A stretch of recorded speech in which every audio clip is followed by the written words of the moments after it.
All right, folks, thank you for being patient with me there. Now that we have everybody here, we can go ahead and get started with our program. As I mentioned, this is Horses to Horsepower, and I'm joining you live from the California State Railroad Museum, located in Old Sacramento State Historic Park.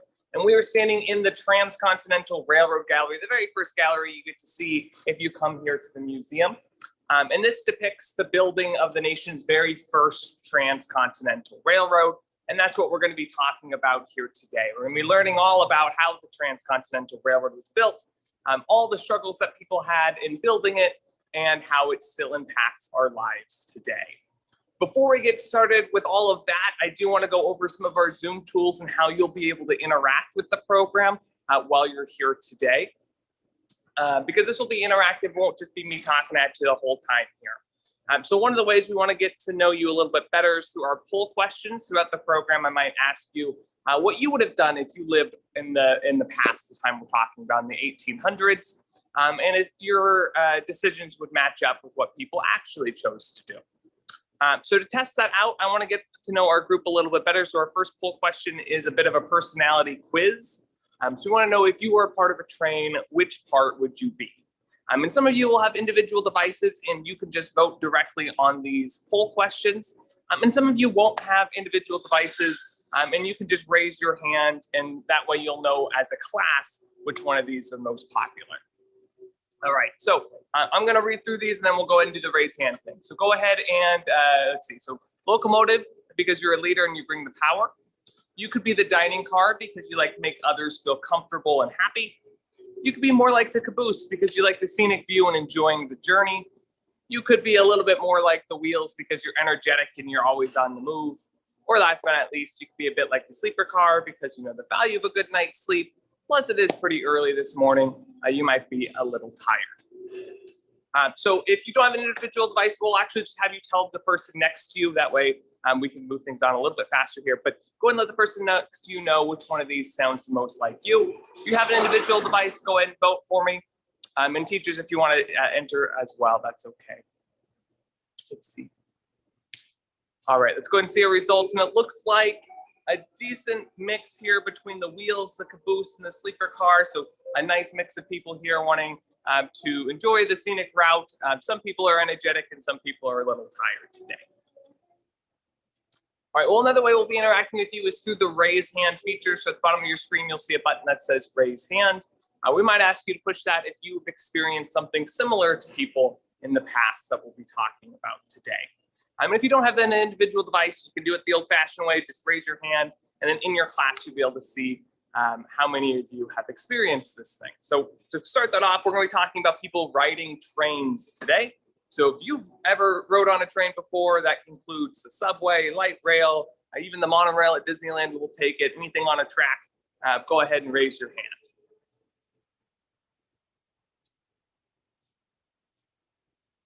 Seeing a couple of hands here digitally. That makes sense. Maybe about half of us have experienced that. It's not as common as it used to be, so that does make some sense. All right, last but not least, at the very end of our program, we're going to have 5 to 10 minutes to go over some questions. So at any point in the program, if you have an individual device, you can type them into the Q&A, and then when we get to the end, we'll go ahead and answer those. If you don't have the individual device, you can always write it down on a piece of paper, and if you have a teacher that's able to input those into the Q&A for you, or something like that, we can do it that way as well.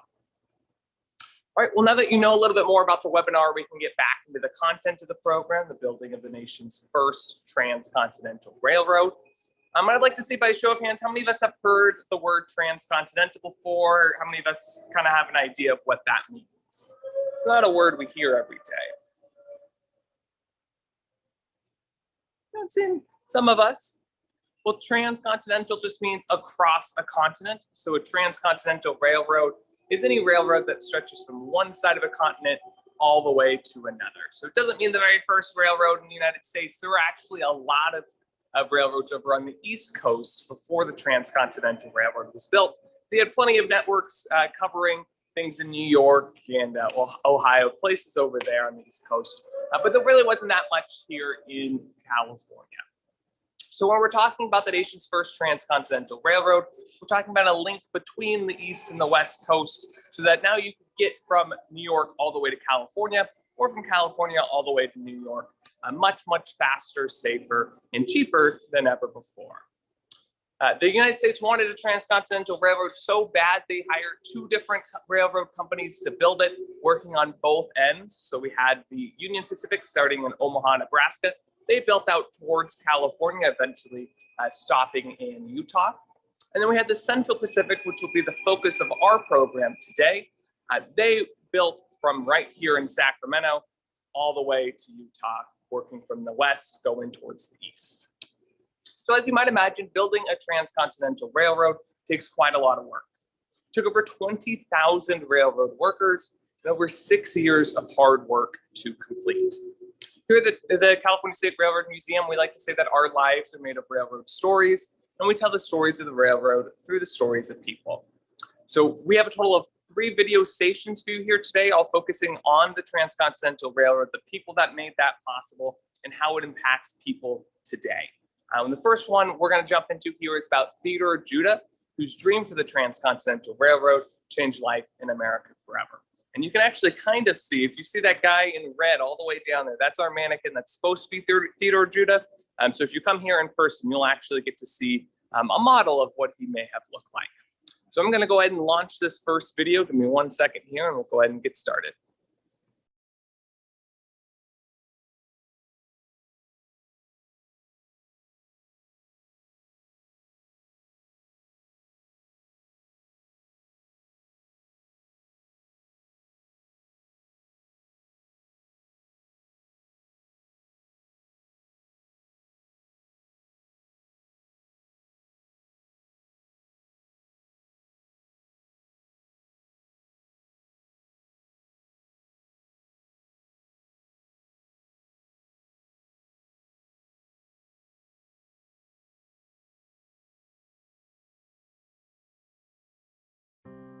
Have you ever had a dream, or have you just wanted to do something so badly no one was going to stop you?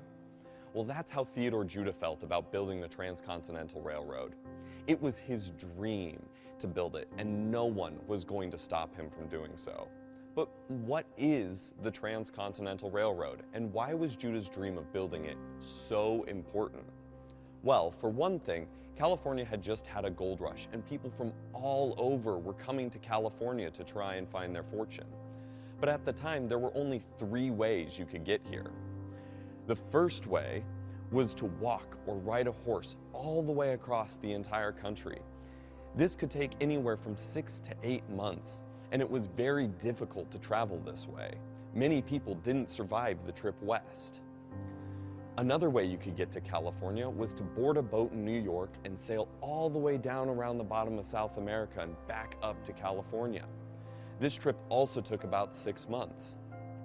The final way you could get here was by boarding a boat in New York, sailing down to Panama, walking through the jungles of Panama, and then boarding another ship and sailing back up to California. This way only took about 3 months, but people often caught deadly diseases such as malaria and yellow fever. This created the opportunity for Judah's dream of the Transcontinental Railroad, which would allow people to cross the country in days rather than months. From the time Theodore Judah was a child, he loved railroads. In fact, when he was just 14 years old, he was helping to run a railroad in New York. When he turned 28, he got an offer to help build a railroad in California from Sacramento to Folsom. He quickly accepted this job offer, and he and his wife Anna left for California. Although this project didn't last long, it was his opportunity to start working on getting the Transcontinental Railroad built. Once in California, Judah started to do a survey of his desired route from Sacramento through the Sierra Nevada mountains. Judah's wife, Anna, often accompanied him during these surveying trips. She helped keep him organized and even helped sketch the surveyed land. Eventually, after about a year of surveying, Judah found a route through the Sierra Nevada mountains at Dutch Flat.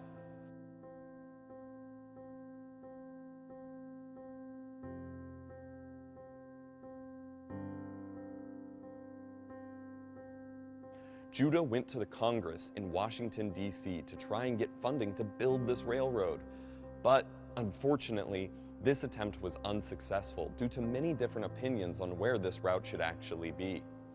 Upon returning to California, he went to San Francisco to look for investors, but again was turned away as interest lied in shipping rather than trains. Eventually, Judah received help from 4 wealthy businessmen in Sacramento named Leland Stanford, Charles Crocker, Collis Huntington, and Mark Hopkins. They would later be nicknamed the Big Four, or the Associates. They provided Judah with money so that he could complete his survey of the Sierra Nevada mountains as well as make a map of his preferred route. Now, armed with this knowledge and this map, Judah and Anna went back to Congress in Washington, D.C. once again to convince them again to build the Transcontinental Railroad. And this time in July of 1862, Judah was able to convince Congress of the need of the Transcontinental Railroad, and Abraham Lincoln signed it into law. Lincoln saw Judah's dream of the Transcontinental Railroad as a way of unifying the nation during the Civil War, a time of great division. Eventually, Judah and the Big Four split up because of a disagreement with Judah about how the project should be run. Judah, not wanting to give up on his dream, went back to the East Coast once again to look for new help completing the project. Unfortunately, on the ship ride over to the East Coast, he contracted yellow fever and passed away shortly thereafter in New York. He never got to see his dream completed, but nevertheless, his dream of the Transcontinental Railroad changed the history of California and the country forever.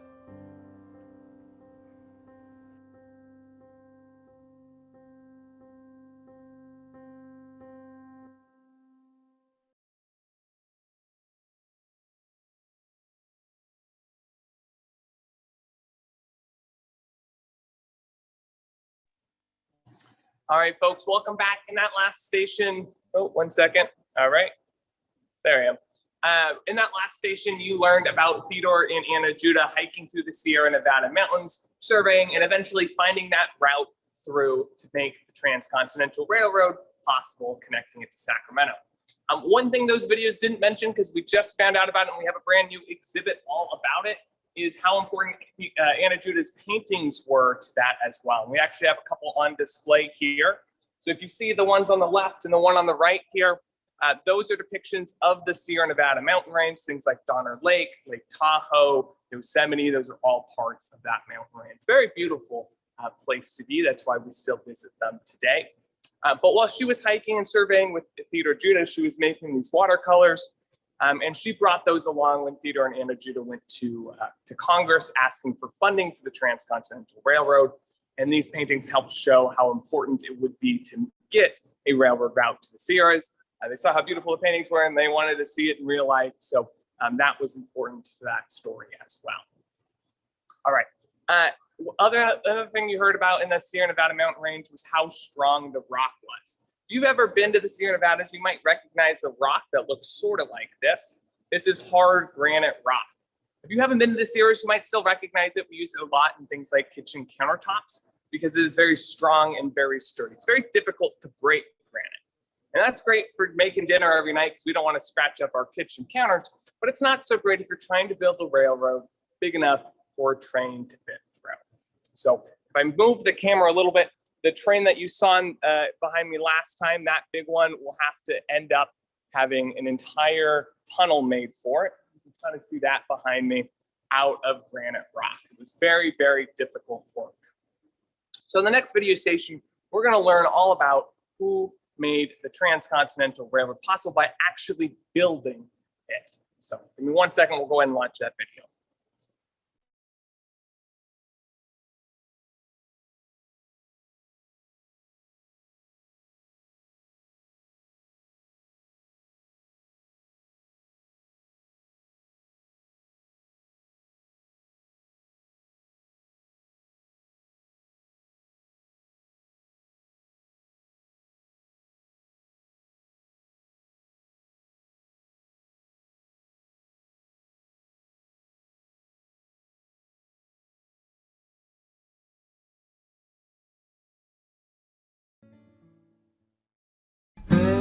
Building a railroad is tough, hard work, and the Central Pacific had the difficult task of building a railroad up and over the Sierra Nevada mountain range.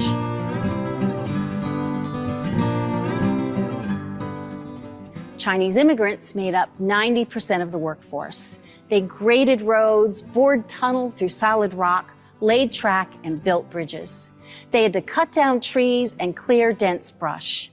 They cut away land in some places and filled it in other places.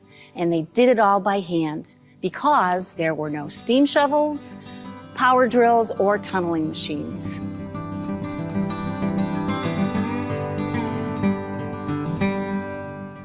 Instead, they used picks and shovels, wheelbarrows, carts, and horses.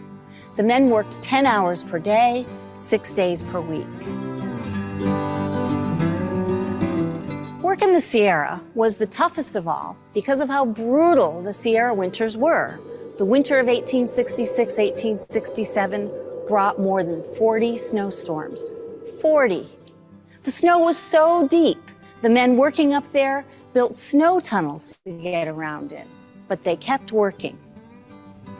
The railroad ran 24-hour shifts with Chinese workers chipping and blasting away at the solid granite rock. The railroad hired more than 10,000 Chinese men to do this work.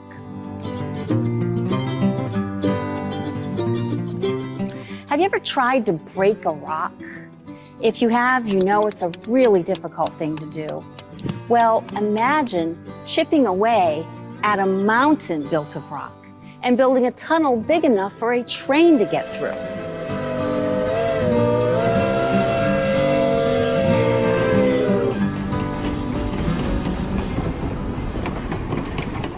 From 1865 to 1867, Chinese railroad workers built 15 tunnels. The most difficult was tunnel number 6, or Summit Tunnel. This tunnel was 1,695 feet long. That's almost 5 football fields lined up end to end. The Chinese worked day and night. Using a star drill, something similar to this, one man would hold it in place while another pounded it with a big, heavy hammer. And when he hit it with the hammer, the other man would turn it a quarter turn. Hammer, turn, hammer, turn, hammer, turn, all day until they made a hole that was about 2.5 feet deep. When they had several of these holes, they put in black blasting powder, and then they packed it with straw and mud and lit a fuse. Boom! It blasted away the rock, and the workers would carry away the rocks in baskets and wheelbarrows. Day after day after day after day, they did this. Now, what do you think it would be like to work in a tunnel like that? It'd be cold, it would be dark, and very loud as you blasted deeper and deeper into the mountain. Your supervisor would be yelling at you to work harder, and the air would be so dusty and confined that it would be very hard to breathe. It was very difficult work.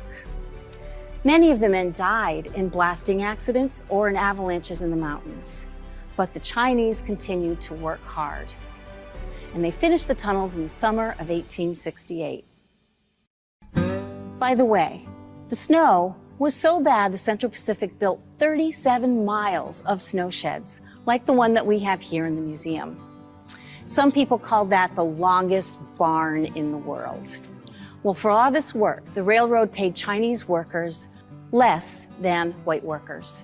By June of 1867, Chinese earned about $35 a month, which equals out to about $600 in today's dollars. White workers made more, plus the railroad paid for their food and lodging. Chinese workers wanted $40 a month and to work 8 hours a day instead of 10. When the railroad refused, 5,000 workers went on strike. It was the largest strike of its time. This was very bad timing for the Central Pacific because they had a very strict time schedule to meet. Time was money, and the more tracks they built, the more money they made. Still, they refused to pay the Chinese what they asked for, and they cut off their food supply. After a week without food, the Chinese went back to work without the raise in pay that they had demanded. But they made their point. They stood up for themselves, and it was a sign of their collective strength. The Chinese proved to be very hardworking and dependable. They had to deal with extreme prejudice from other white workers and from supervisors. But they eventually earned the respect of Stanford, Huntington, Crocker, and Hopkins, the Big Four, who could not have built the railroad without them.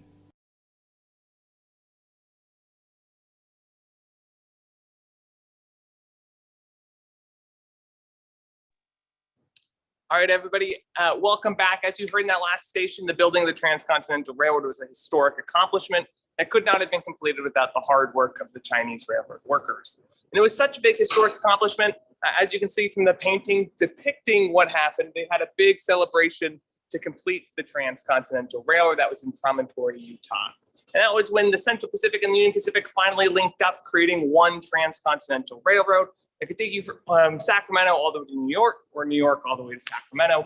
You get to the east to the west coast much, much faster, safer, and cheaper than ever before.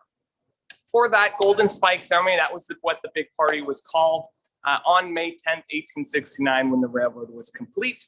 They had a couple different people, representatives from each railroad come out, including Leland Stanford, one of the Big Four we've been talking about today, the president of the Central Pacific, and Thomas Durant, the vice president of the Union Pacific. They came out and tapped in some ceremonial spikes, completing the Transcontinental Railroad. And we're about halfway through our program, to maybe a little bit more than halfway, but to get us geared up for the second half of our program, I want us to commemorate the completion of the Transcontinental Railroad as well by doing 3 huzzahs all together on the count of 3. And that's something, huzzah is an old-timey way of saying hooray, something they probably said at the Golden Spike ceremony all the way back in 1869. All right, so on the count of 3, we'll do 3 huzzahs. 1, 2, 3, huzzah, huzzah, huzzah. All right, well, thank you for commemorating the completion of the Transcontinental Railroad with me.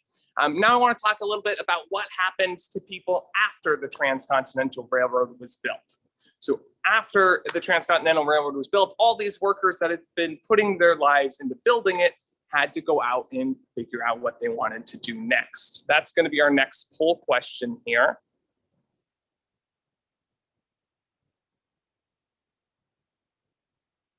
Okay, here we are. So if you were one of these workers, you had just built the Transcontinental Railroad, your job that you had been doing for up to 6 years was done.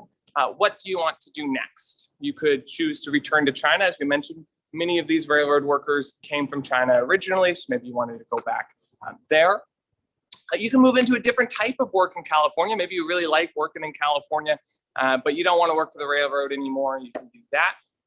You could continue working for railroad companies in the West, or you can take the Transcontinental Railroad ride. Maybe we'll go to the East Coast, somewhere else, maybe the Midwest or the South for new opportunities. So if you have an individual device, go ahead and pick which one sounds best like you and make sure you hit submit. Otherwise, if you don't have an individual device, just tell the person next to you what you think you might have done. I'll give you a couple more seconds here.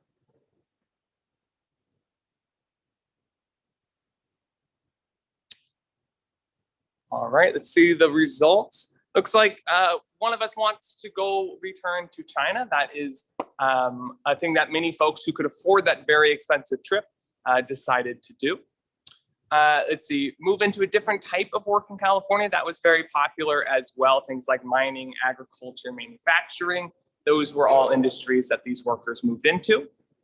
No one selected continue working for the railroad company in the West, but that was actually the one that was selected the most by these workers. They had so much experience building the Transcontinental Railroad.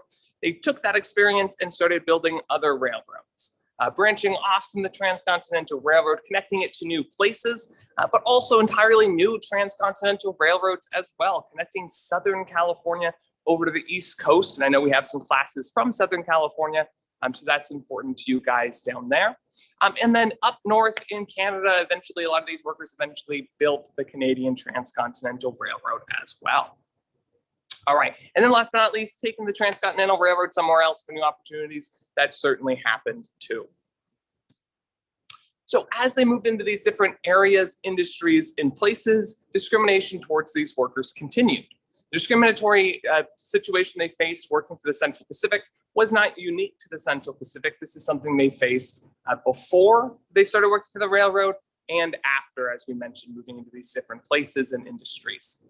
And eventually this all culminated in the Chinese Exclusion Act of 1882, which blocked Chinese immigration into the United States for a period of 10 years, which was renewed again and again and again every time it was about ready to lapse until 1943. So this Chinese Exclusion Act lasted a total of 61 years. So as we continue to talk about the impact of the Transcontinental Railroad and how it impacts our lives here today, it's important to remember the workers that made that day possible and some of the challenges that they faced. So we're going to jump into our final video station for you here today, talking about agriculture, something we mentioned the Chinese railroad workers also eventually started doing as well. But we're going to be learning about how the Transcontinental Railroad helped make agriculture in California much bigger and more profitable than ever before. This is also your last chance if you have holding on to any last minute Q&A questions. If you can put that in the Q&A, that would be great. That way we have someone when we get back here.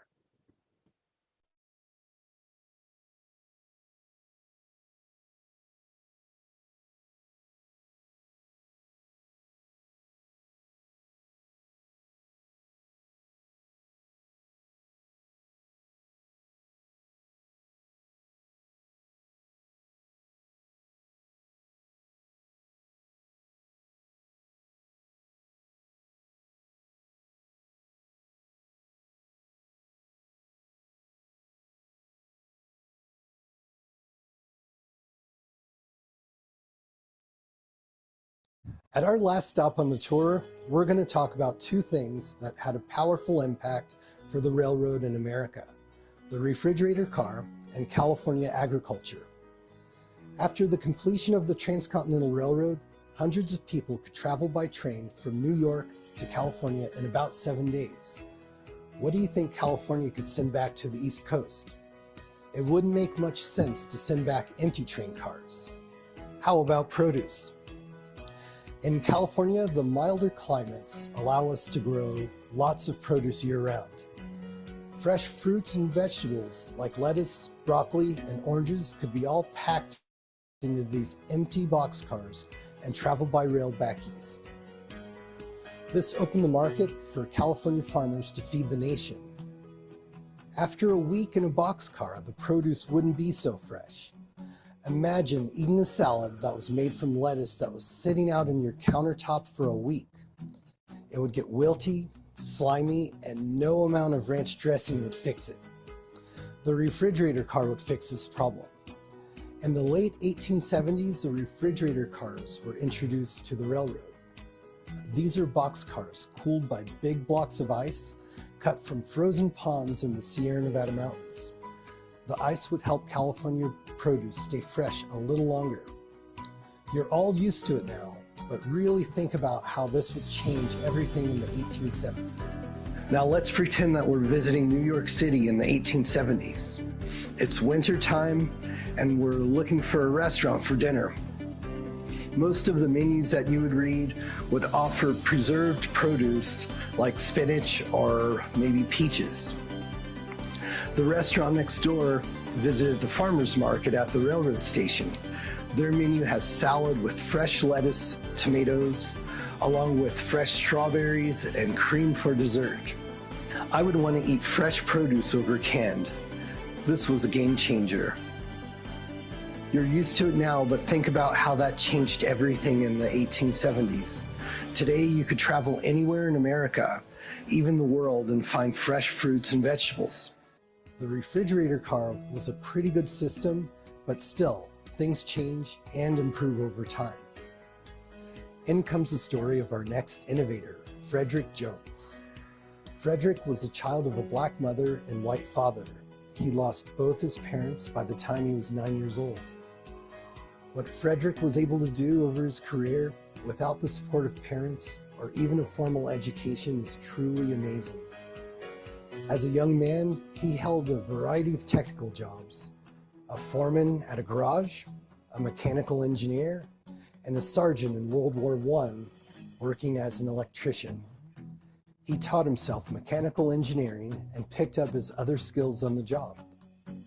When he was 20, he earned his engineering license. He and a partner successfully developed an electric refrigerator and established the U.S. Thermal Control Company, later called Thermo King. By the 1930s, Frederick's designs of a large electric refrigeration unit were widely being used in homes, trucks, and railroad cars. Food could be transported over long distances without worrying about melting ice. His inventions opened the door to shipping foods all around the world and started the rise of portable frozen meals. Frederick patented 60 inventions over his career. 40 of them were related to refrigeration. The next time you visit your refrigerator, pour yourself a glass of ice water and make a toast to the great contributions of Frederick Jones. Today, California is an agricultural powerhouse. We're living during California's second gold rush. If you add up the value of all the gold that was mined in California over the past 160 years, it would be worth about $25 billion. Now that's a lot of cash, but in 2019 alone, California produced over $50 billion worth of agriculture. Modern agriculture was made possible by the railroad and the inventions that refrigerated and transported our foods.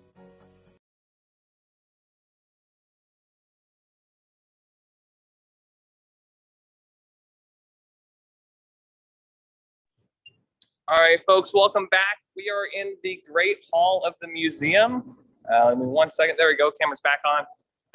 This is one of my favorite spots in the museum because you can see so many of our exhibits here. So the first one is this one right here. This is our Sonoma, the number 12. We also have, if you look to, I think it's my left, right over here to the passenger car, that green one right there. That is our commissioner car. That's actually on loan from the Nevada State Railroad Museum. But it's one of my favorite things we have here at the museum. It directly connects to that Transcontinental Railroad that we've been learning about today, because that's what Leland Stanford rode up on when he was going to that Golden Spike ceremony, that party we talked about earlier. That was his actual car that he was in.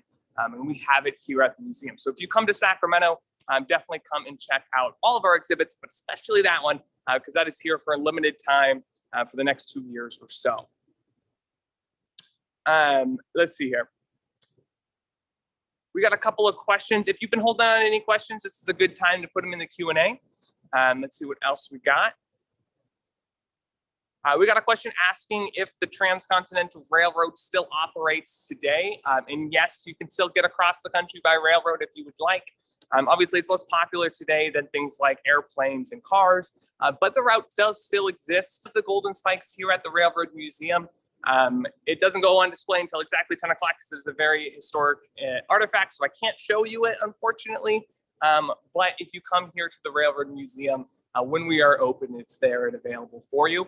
That is not the Golden Spike that was actually tapped in by Leland Stanford. That one is over in Stanford University in their collection. Ours is its exact twin, built at the exact same time. Essentially, the person that made it, businessman David Hughes, he made 2 of them and told Stanford he can have whichever one he wants. Stanford took one, David Hughes kept the other. We have the one David Hughes kept. Stanford University has the one Stanford took up to the Golden Spike ceremony. Let's see what other questions we got here. Did they transport live animals? Yeah, the railroad often transported animals, either livestock for farms. Also, circuses used to ride on trains quite a bit. So that would be another example of when railroads had live animals on them.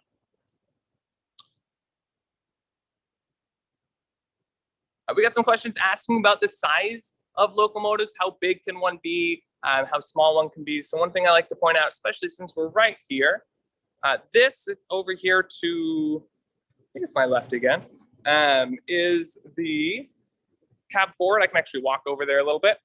This is our largest locomotive that we have at the Railroad Museum, one of the largest in the world. It was built in the 1940s, and it weighs, when it's fully operational, over 1 million pounds. And to put that in comparison, this is the C.P. Huntington built at the time of the Transcontinental Railroad. It weighs 1 million pounds less. So the cab forward weighs 1 million more pounds than another train. So that is quite impressive indeed. All right, let's see if we can get time for one more question here.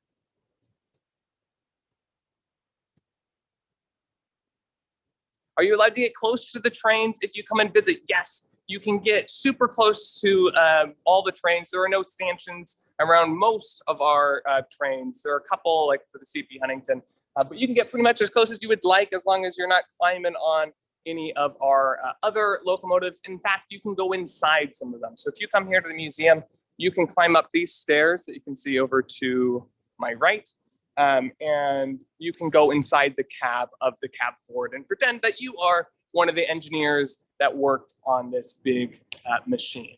You can also go in a total of 4 other train cars. So we have a dining car, a sleeper car, something called the railway post office. We used to have mail shipped by trains, so that's what that depicts. And then last but not least, the refrigerator car you learned about from Jason in that last video. You can go inside that and see how that operated.